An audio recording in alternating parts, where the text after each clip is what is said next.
Halo, Assalamualaikum warahmatullahi wabarakatuh. Selamat datang di channel Siasam TV. Hari ini itu saya pengen bahas yang kemarin heboh ya. Jadi kemarin itu banyak orang yang rela antri buat scan retina. Cuman sebenarnya itu bukan scan retina ya, itu scan iris mata. Jadi orang itu rela antri itu karena diiming-imingi sama imbalan. Jadi banyak orang yang tergiur. Sebenarnya itu aktivitas apa kayak gitu ya. Jadi perlu teman-teman tahu ya, namanya itu WorldCoin, yaitu sebuah proyek mata uang kripto yang dikembangkan oleh Tools for Humanity yang didirikan oleh Sam Altman. Nah, ini CEO-nya OpenAI yang bikin ChatGPT ya. Di alurnya itu gini, orang-orang itu disuruh install aplikasi namanya WorldUp ya. Aplikasi ini sebenarnya bisa dibilang aplikasi e-wallet kayak gitu. Tapi ini untuk mata uang kripto ya. Nah, udah ada juga kalau nggak salah di Indonesia itu ada Indodax, kalau internasional itu ada blockchain namanya. Jadi di aplikasi itu kalian harus registrasi dulu, registrasi aplikasinya. Nah, setelah registrasi nanti kalian diminta untuk verifikasi identitas secara fisik. Nah, ini kalian itu diminta mendatangi tempat verifikasi yang menyediakan perangkat khusus yang disebut orb. Jadi kemarin itu ada kayak bola dari bahan aluminium gitu ya, dilengkapi dengan kamera khusus dan sensor inframerah. Jadi tujuannya itu untuk memindai iris mata. Nah, yang jadi pertanyaan itu kenapa yang dipindai itu iris mata gitu ya. Jadi di tubuh kita itu ada data unik. Jadi setiap individu itu punya masing-masing. Jadi itu disebut data biometrik ya, seperti sidik jari, wajah, dan salah satunya iris mata. Nah, iris mata ini dipilih karena strukturnya lebih kompleks dari sidik jari atau wajah. Nah, ini buat teman-teman yang pakai m-banking mungkin tahu ya, atau WA gitu kalau nggak salah. Kalau di m-banking itu ada di paling bawah itu ada tulisannya login dengan data biometrik. Nah, itu sama, tapi itu pakai sidik jari. Nah, di aplikasi ini yaitu pakai scan iris mata. Setelah dilakukan scan iris mata, data tersebut diolah menjadi World ID namanya. World ID ini bertujuan untuk login aplikasi. Jadi nggak perlu masukin username sama password, tinggal scan nantinya. World ID juga katanya bukan sepenuhnya data iris mata doang ya, melainkan gabungan data-data lain yang dienkripsi menjadi World ID. Nah, ini jadi kalau di ID itu nyebutnya hash. Hash itu sebuah signatur kumpulan data nanti dienkripsi. Nah, nanti di hash ya. Nah, ini salah satu datanya itu bersumber dari iris mata. Nanti dirubah menjadi sebuah data, mungkin data biner atau data apa, nanti di hash ke sebuah ID. Nah, World ID ini nantinya bisa dipakai untuk satu orang satu ya. Jadi nggak bisa pakai barengan kayak gitu. Dan nanti autentifikasinya pakai iris mata. Nah, setelah verifikasi World ID ini berhasil, di sini kalian akan dikasih imbalan berupa token kripto ya.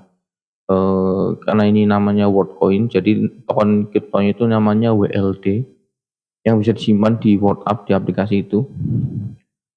Dan yang masih bingung ini ada yang bilang kemarin itu imbalannya itu uang cash, tapi ada juga yang bilang ini imbalannya berupa token kripto ya, nanti ditukar rupiah kayak gitu terus ditarik sendiri. Nah, ini mungkin kalau orang-orang yang biasa main kripto paham cara exchange koin ke rupiah itu caranya gimana. Nah, tapi kalau saya lihat kemarin yang di industri itu kayak orang-orang biasa, kayak pedagang, kayak ibu-ibu kayak gitu, itu kayaknya nggak paham ya cara buat narik data dari aplikasi wallet kripto kayak gitu. Nah, ini nggak tahu ini memang yang dicari data iris matanya atau memang si usernya itu memang ngajak orang kayak gitu buat eh, buat scan iris mata gitu. Nanti yang lakukan registrasinya dari petugasnya itu juga bisa, tapi soalnya kalau dilihat kemarin kayaknya ibu-ibu nggak paham kripto kayak gitu. Tapi nggak tahu kalau paham juga nggak tahu ya. Nah, yang jadi pertanyaan ini kenapa aktivitas ini dihentikan oleh Komdigi ya ini. Jadi masalahnya itu proyek ini itu belum memiliki izin resmi ya. Oh, ini biasa ya kalau di Indonesia itu yang penting izin gitu. Terus khawatir terhadap privasi dan keamanan data iris mata. Nah ini, jadi data kita itu, data biometrik kita itu kan unik ya. Memang bisa disalahgunakan. Jadi yang ditakutkan ini, data iris mata ini tidak digunakan secara benar dan untuk kepentingan bisnis dan politik. Jadi bisa yang ditakutkan itu diperjualbelikan kayak gitu ya. Terus untuk kepentingan politik kayak gitu, mungkin manipulasi suara politik. Ini bisa pakai jika suatu saat nanti sistem pemilu pakai voting kayak gitu, mungkin untuk verifikasi AP-nya pakai iris mata ya, ini bisa buat manipulasi politik juga.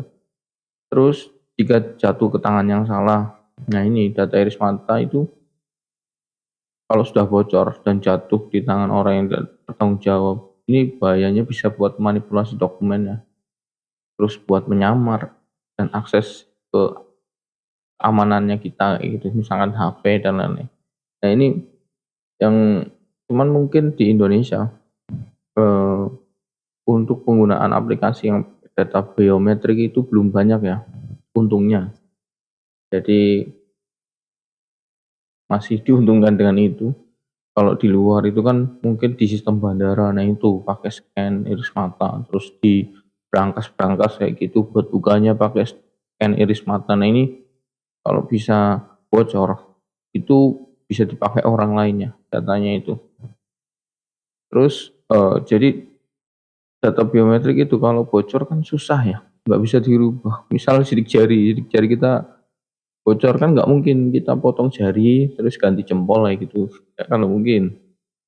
Sama iris mata juga nggak mungkin. Nah ini mungkin teman-teman untuk bisa menjaga baik-baik ya data biometrik. Mungkin memang untuk saat ini memang kita diuntungkan sistem di Indonesia yang belum banyak pakai data biometrik kayak gitu.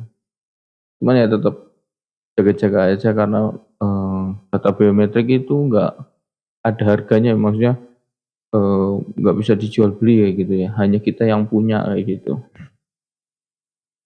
Nah ini mungkin yang bisa saya share video kali ini. Jika bermanfaat silahkan share dan subscribe ya. Terima kasih. Wassalamualaikum warahmatullahi wabarakatuh.